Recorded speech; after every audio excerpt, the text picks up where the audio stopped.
लोगों के गजब कारनामे देखने के लिए आप सभी रेडी हो जाएं। मार चोद दिए भैया जी अब तो।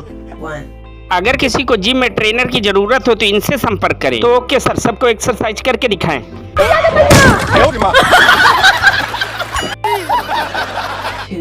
अब ये परी गाड़ी चला के दिखाने वाली है, तो ओके मैडम, चालू हो जाएं और सबको गाड़ी चला के दिखाएं।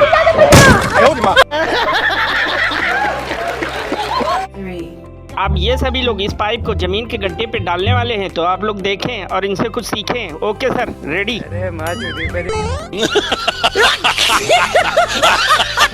यही तो वो डांसर है जिसे नच बलिए वाले ढूंढ रहे थे। इससे दीवार कौन कटवा रहा है बे?